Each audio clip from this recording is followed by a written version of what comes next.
This is Nightly Business Report with Tyler Matheson and Sue Herrera.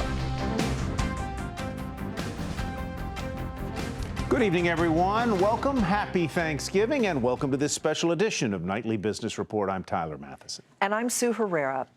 Thanksgiving, as we all know, is a day of gratitude. We spend it traveling to see friends and family. We eat, we watch football, and we give back. Tonight, all of the above is on our menu. We take a look at how disruptive companies have changed the way we travel, how the on-demand economy is making it easier to help those in need, and even America's most beloved pastime, football, is evolving with the rise of daily fantasy sports. And that is our main course. So let's dig in. DraftKings and FanDuel are the two biggest players in that fast-growing industry. And because they've seen lots of money flow into their companies at a very rapid pace, they have attracted the attention of lawmakers and regulators.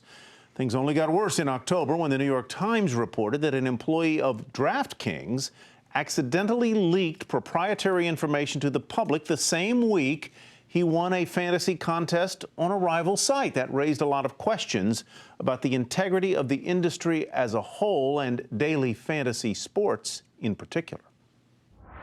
In fantasy sports, fans choose real players to create their fantasy teams. Statistics compiled by the real players during games are then totaled to see whose fantasy team is best. Daily and weekly payouts, instead of waiting for a full season to play out, are attracting customers. And how? The Fantasy Sports Trade Association says 57 million people will play online this year, up about 40% from just last year. They'll pay more than $2.5 billion in entry fees, a number expected to top $14 billion in 5 years. So it's no wonder FanDuel raised more than $360 million in its latest round of investments. Stakeholders include Comcast, the parent of NBR's producer, along with NBC Sports Ventures, Time Warner, Turner Sports, and the National Basketball Association. DraftKings pulled in more than $420 million in its most recent round. Among the DraftKings investors are Fox Sports, Major League Baseball, and the National Hockey League. All that action has pushed the valuations of both companies north of $1 billion. The sites gave many media companies a third-quarter kick in ad revenue. DraftKings was the top spender on U.S. TV advertising in September. FanDuel was seventh. But there are questions and issues surrounding the business of fantasy sports. The legal foundation of these businesses is murky at best. They exist because a 2006 federal law, which was supposed to shore up security at the nation's ports, included a section on unlawful internet gambling, which exempts, quote, participation in any fantasy or simulation sports games. In other words, they're legal. The September incident involving a DraftKings employee hasn't made the site's business any easier. The Department of Justice, the FBI, and a number of states' attorneys general are looking into the fantasy business. Participants aren't taking the legal challenges lying down. The Fantasy Sports Trade Association rallied to protest the New York Attorney General's order for FanDuel and DraftKings to cease operations in the state. But the ultimate resolution of that case and others remains to be seen. What does seem clear is that online fantasy sports, betting or not, will face more scrutiny and perhaps regulation. And Daniel Wallach joins us now to talk more about the issues and the challenges that lie ahead for daily fantasy sports. He is a sports and gambling attorney and partner at Becker and Pollenkoff. Nice to have you here. Welcome. Thank you, Sue. Let's start, first of all, with how big a threat you think the New York AG's action is against these companies. This is New York State's chief legal officer in probably the most important state in the country. So we're talking about a battle for the industry's survival. If the AG is successful in persuading a New York Supreme Court that this is illegal gambling, both FanDuel and DraftKings will have to cease operations in New York, and this could potentially set the stage for criminal charges on both the state and federal level. I have two questions for you, sir. One is, do you, as an expert in gambling and sports, do you think these sites are gambling? It depends on the state. It depends on the nature of the contest. Unfortunately for DraftKings and FanDuel, New York has a very low threshold for what constitutes gambling. It is not necessary for chance as opposed to skill to be the dominant element. In New York, the threshold is only whether chance plays a material element of the outcome of the contest, and alternatively, it could still be gambling under New York law if you are staking or risking money on the outcome of a future contingent event over which you have no control or influence. So it depends on how the state defines gambling. And what could be gambling in New York might not be gambling in Mississippi. But that raises the other question I had. If federal law says that it exempts these from that, doesn't the federal statute trump the states? Isn't there a federalism issue here? Not in this particular instance. The carve-out under the 2006 UEGA law only exempts fantasy sports from prosecution under UEGA, and states in the section of the statute called the rule of construction that statute does not alter or supplant other federal laws or even state laws which regulate or prohibit gambling. In other words, the states are free to determine the legality of fantasy sports under their own laws and regulations, and the federal law does not trump state law. If they lose in New York, if this industry loses in New York, are they still viable or not? It's the difference between being a major monolith versus a marginalized player. If the daily fantasy sports industry loses New York, you could say goodbye to the support of the professional sports leagues. The payment processors, the all-important banks and credit card companies which fund and process the payments underlying daily fantasy sports will become wary of continuing to participate. So without the support of the sports leagues or the payment processors, the industry's survival would be in doubt. A very quick thought from you on the relationship of the professional sports leagues with these sites. It seems odd to me because they have historically been so against anything that had the slightest whiff of gambling. They don't even want to talk about point spreads. Yeah, I know. I mean, historically, the professional sports leagues have been opposed to all forms of gambling. Their players are not allowed to enter casinos and participate in poker tournaments. The word gambling is an anathema to the professional sports leagues, but they've maintained this fiction that fantasy sports is entertainment rather than gambling. But gambling can also be entertainment, and once the New York court or other jurisdictions determine that this is gambling, you may see the professional sports leagues disassociate themselves or scale back their promotion and support of daily fantasy sports. That is one of the risks of an adverse court decision in New York. All right. Well, we will be watching, and I know you will be too. Thank you, Mr. Wallach, for joining us. Daniel Wallach with Becker and Polikoff. All right, if you doubt the impact of daily fantasy, look no further than Las Vegas. The wildly popular sports contest sites are taking the cool out of traditional slot machines and blackjack tables. But as Jane Wells reports, the big casinos aren't sitting idle. Vegas has a millennial problem. Young people like to come to Sin City, but they don't like to gamble much in traditional ways. So at an industry expo earlier this fall, companies were showing off new machines which would introduce some skills-based gaming into games of chance now allowed in Nevada. But the truth is these new games may not be enough because many millennials prefer to spend money playing fantasy sports, which is off limits to Las Vegas. I love sports. I love daily fantasy sports. Jim Murrin runs MGM Resorts, the alpha dog on the Las Vegas Strip. Casinos have not been able to get into fantasy sports like FanDuel or DraftKings have because until recently, these types of games haven't been classified as gambling. The skill needed to win overshadows the element of chance. But you think it's gambling, don't you? Of course it's gambling. Yeah. It is absolutely, utterly, in my opinion, gambling. Do I think it's wrong? No. Regulators in some states are starting to agree, opening the door to the possibility that Las Vegas could eventually get in on the fantasy sports action. And considering that no one can regulate and propagate gambling better than Las Vegas, any change would be a huge threat to FanDuel and DraftKings as they would face established veteran competition. If we want to get in that business, I think our members will do very well in that business. But the key is having clarity, making sure we all understand what is allowed, what is not allowed. For now, however, casinos on the Strip can only wait, watch, and play. I love daily fantasy sports. My wife has her own league. They're called the Altar Boys, by the way. Perhaps the only altar boys in Las Vegas. For Nightly Business Report, I'm Jane Wells. Up next, you'll never guess what some older Americans are doing to make extra money in their retirement.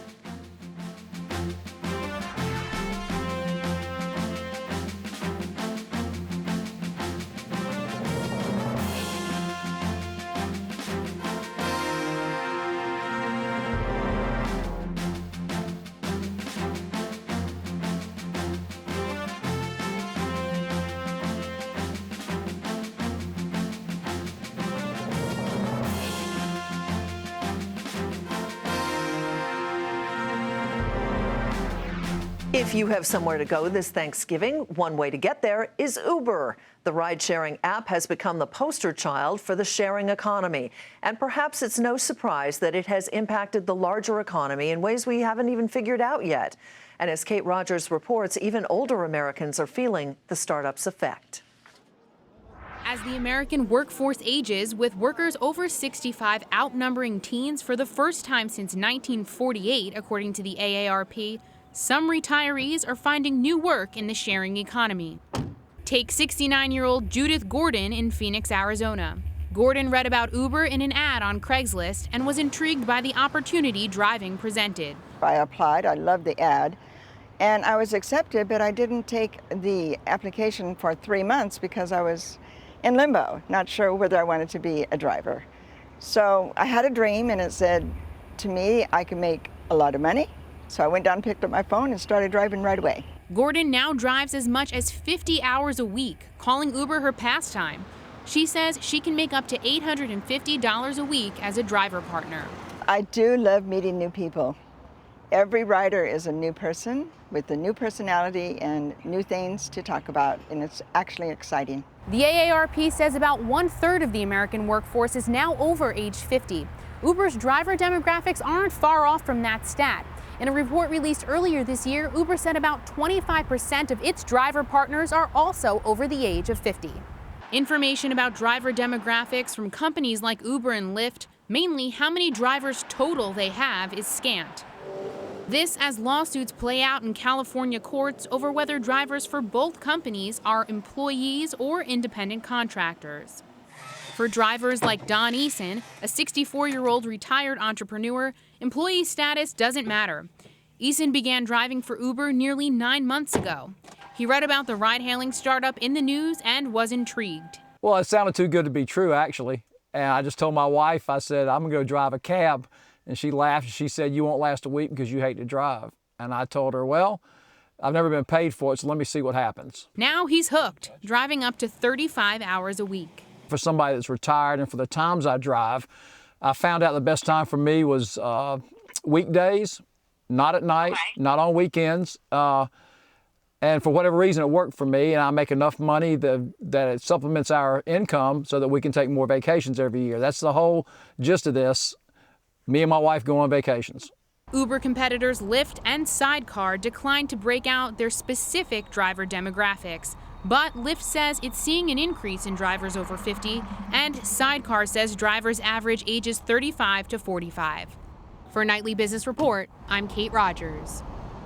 And on now to another unexpected pairing on our holiday menu, Airbnb and Cuba. As relations between our country and the island nation thaw, many companies are looking to do business there. And as Michelle Caruso-Cabrera reports, no company has been more aggressive than the online room rental site.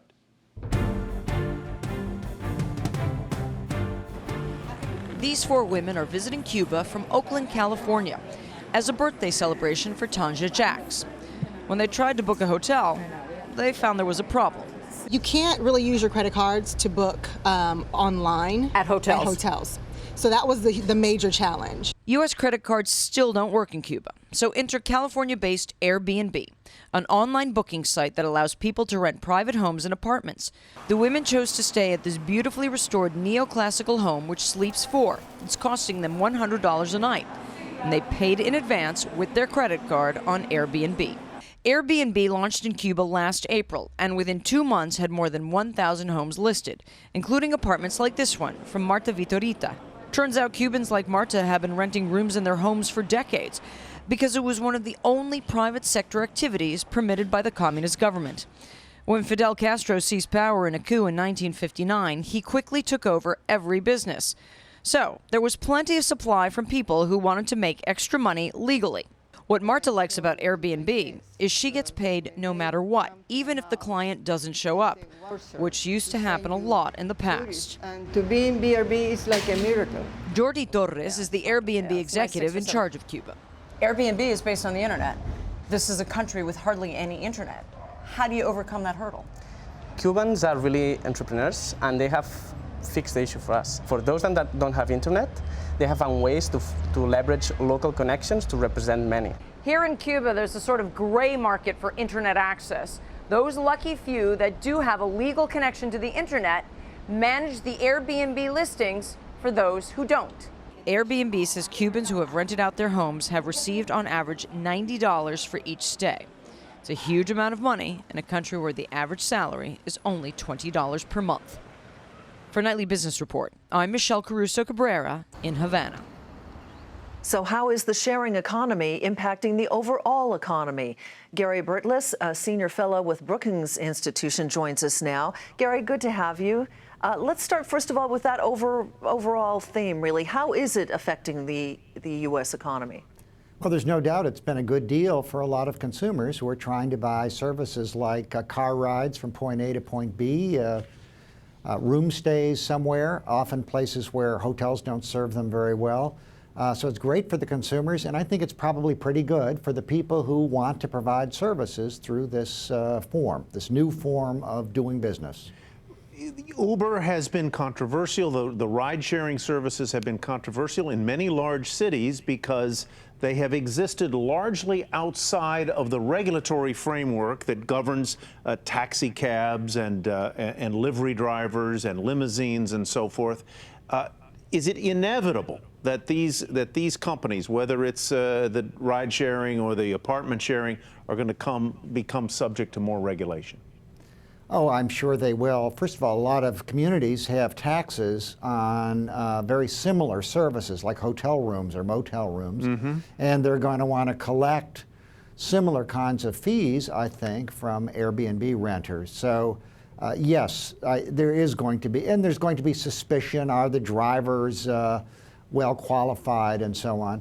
But the fact of the matter is, a lot of these services are new or are providing services that were previously unobtainable or very inconvenient to obtain for people who wanted to go a particular place or who wanted to rent a room. So it's also a new kind of a service.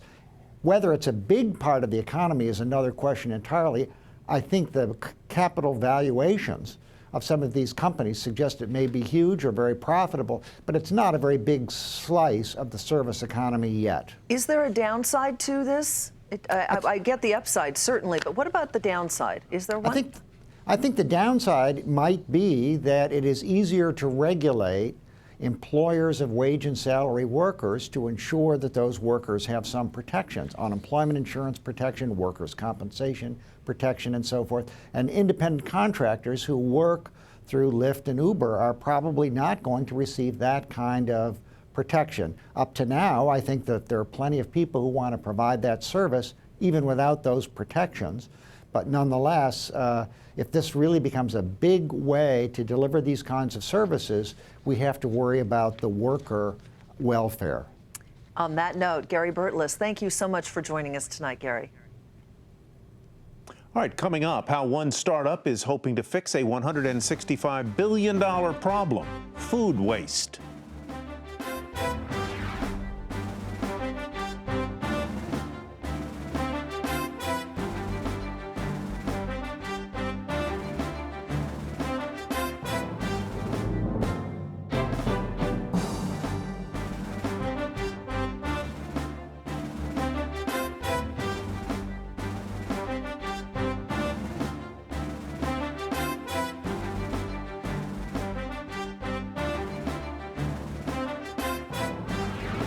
Well, maybe you noticed that Thanksgiving did cost a little bit more this year. According to the American Farm Bureau Federation, the average cost of this year's turkey dinner for 10 is a little over $50.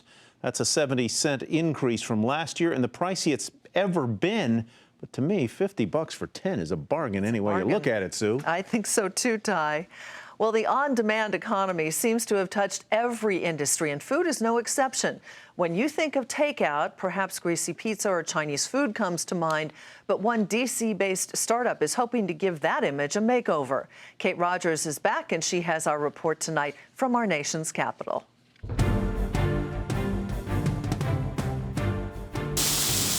Forget greasy pizza or Thai food. Startup Galley is out to prove takeout doesn't have to be unhealthy.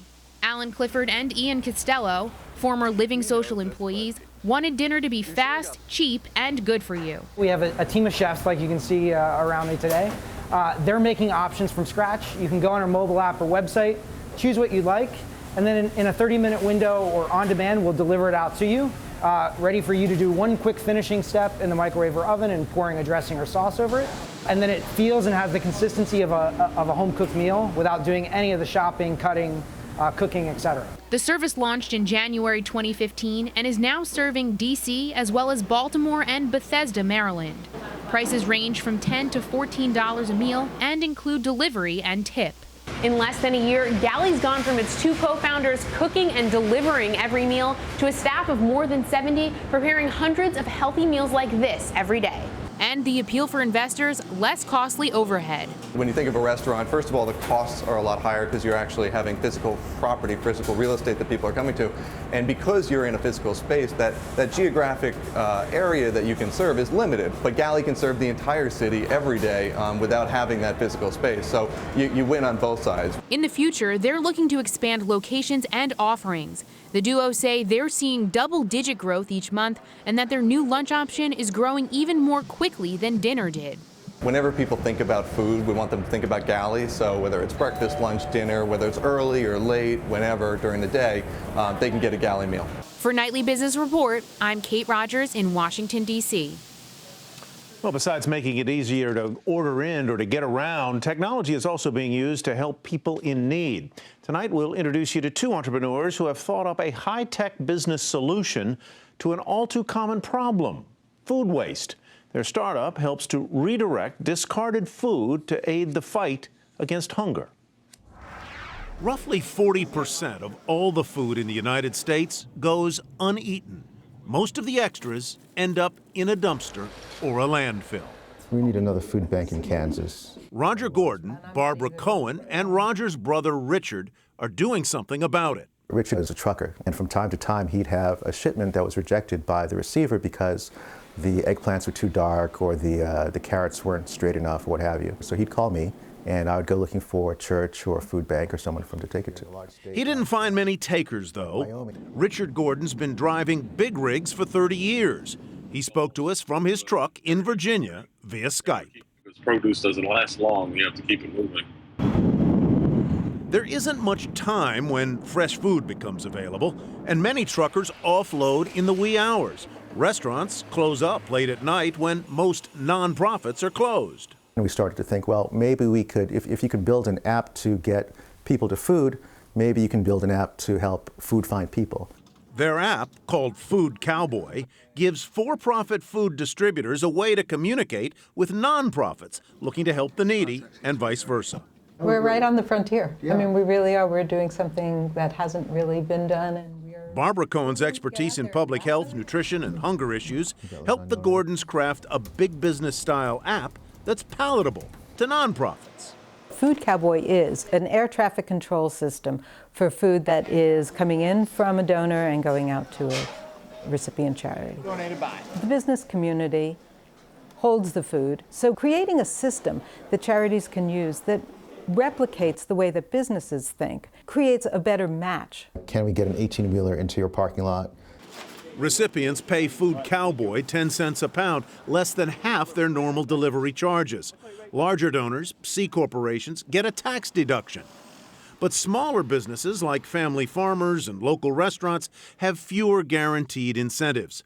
To grow, Food Cowboy is depending on changes to the tax code. Try to explain to a farmer, Section 170E3 of the tax code, and Congress may grandfather you in, that that's not enough to create a permanent change in behavior, which is what we need to do if we're going to solve hunger in America. Changing behavior takes time, but it happens. Recycling turned out to be more than a fad. In a year and a half, Roger Gordon says almost 1,000 truckers have downloaded the app, and Richard Gordon says drivers like it. There's no going out to a payphone. There's no printing up paperwork. With the app, we can find these food banks within a 50-mile radius instead of driving into another state or another city. Newer nonprofits like Nourish Now in Maryland's Montgomery County are bringing change to the system, chilling fresh food with its own refrigeration unit, but also warming up to a more business-like approach. If you get that text, you get that phone call, you get that mobile application alert, you go out and rescue the food. You know, the food's going to go bad, you got to get it soon enough. You know, save it, give it to people in need. If Food Cowboy is successful, the days of too late to donate could be numbered. The idea is to grow this, to make this a systemic solution. We're trying to change the way two systems work. Food Cowboy hopes to make it easier for everyone to donate. They just rolled out a program called Limo for the Leftovers. For $1 per guest, they'll send an Uber SUV to pick up unserved leftovers from a catered event with more than 250 people. Good for them. Great story to hear on this Thanksgiving evening. And thanks so much for watching this special edition of Nightly Business Report. I'm Tyler Matheson. I'm Sue Herrera. Enjoy the rest of your holiday, and we will see you tomorrow.